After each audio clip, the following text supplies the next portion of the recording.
മാന്യ സഹോദരന്മാരെ, സഹോദരികളെ, നിങ്ങൾക്ക് കേന്ദ്ര സർക്കാരിൽ നിന്നും പ്രത്യേകമായ ഒരു സന്തോഷ വാർത്ത വരികയാണ്.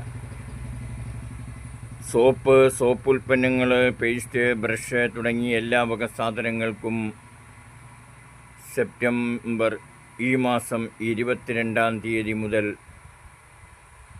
വില 5% നികുതിയിലേക്ക് വരികയാണ്. അപ്പോൾ നിങ്ങൾക്ക് ലഭിക്കാൻ പോകുന്ന ആനുകൂല്യം വമ്പിച്ച ആനുകൂല്യമാണ്. സാധനങ്ങളുടെ വില കുത്തനെ കുറയും എന്നാണ് പറയുന്നത്. ഏതാണെങ്കിലും കേന്ദ്ര സർക്കാരോ സംസ്ഥാന സർക്കാരോ യാതൊരു സാധനങ്ങളും നിർമ്മിക്കുന്നില്ല. ഇതെല്ലാം പ്രൈവറ്റ് കമ്പനികൾ ആണ് നിർമ്മിക്കുന്നത്. അവർക്ക് നിർമ്മിക്കാൻ ആവശ്യമായ കെമിക്കലുകളും അതുപോലെയുള്ള അതിനുള്ള റോ മെറ്റീരിയലുകൾ അവർക്ക് ടാക്സ് കുറച്ച് കൊടുത്തെങ്കിൽ മാത്രമേ അവർക്ക് ഈ പറഞ്ഞ രീതിയിൽ അവർക്ക് സാധനങ്ങൾക്ക് വില നിശ്ചയിക്കാൻ കഴിയുകയുള്ളൂ. അവരെടുക്കുന്ന സാധനങ്ങൾക്ക് വില കൂടുതലും ടാക്സ് കൂടുതൽ കൊടുക്കുകയും അവർ വിൽക്കുന്ന ഉൽപ്പന്നങ്ങൾക്ക് ടാക്സ് കുറച്ചു കൊടുക്കുകയും ചെയ്യണം എന്ന് പറഞ്ഞാൽ അതെത്രമാത്രം നടപ്പിലാകുമെന്ന് നാം ഓരോരുത്തരും ചിന്തിക്കേണ്ട വിഷയമാണ്. കാരണം അങ്ങനെയാണ് അത് കിടക്കുന്നത്.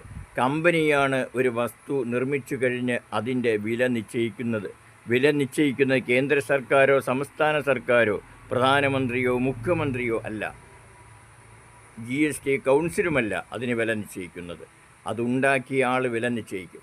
അയാൾ വില നിശ്ചയിക്കുന്ന മാനദണ്ഡം എന്ന് പറയുന്നത് അത് ആ ഉൽപ്പന്നം നിർമ്മിക്കുന്നതിന് ആവശ്യമായ റോ മെറ്റീരിയലുകൾ, കെമിക്കലാണെങ്കിൽ കെമിക്കൽ, അല്ലെങ്കിൽ അതുപോലെയുള്ള റോ മെറ്റീരിയലുകൾക്ക് എത്ര ശതമാനമാണോ ടാക്സ് സർക്കാർ ഈടാക്കിയിട്ടുള്ളത് അതനുസരിച്ചുള്ള മാറ്റങ്ങളാണ് ഉൽപ്പന്നത്തിനും വരികയുള്ളൂ.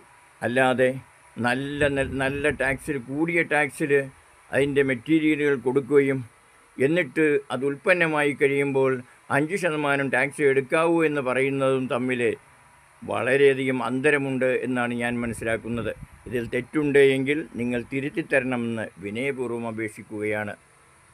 കമ്പനികളാണ് വില നിശ്ചയിക്കുന്നതെന്ന് എല്ലാവർക്കും അറിയാം. ആ കമ്പനികൾ വില കുറക്കണമെങ്കിൽ അവർക്ക് അത് നിർമ്മിക്കാൻ ആവശ്യമായ റോ മെറ്റീരിയലുകളുടെ ടാക്സ് കുറച്ച് കൊടുക്കണം.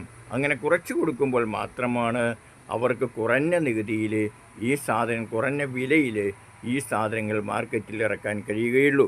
അല്ലാതെ സോപ്പായി വരുമ്പോൾ 5% ടാക്സും സോപ്പിൻ്റെ സാധനങ്ങൾക്ക് 18% ടാക്സും എന്ന് പറഞ്ഞാൽ അത് എത്രത്തോളം വിജയിക്കുമെന്ന് മനസ്സിലാകുന്നില്ല. അതുകൊണ്ട് മാത്രമാണ് ഞാൻ പറയുന്നത്. മനസ്സിലാകുന്നവരാരെങ്കിലും ഉണ്ടെങ്കിൽ ദയവായി അതൊന്ന് മനസ്സിലാക്കി തരണമെന്ന് വിനയപൂർവ്വം അപേക്ഷിക്കുകയാണ്. നന്ദി, നമസ്കാരം.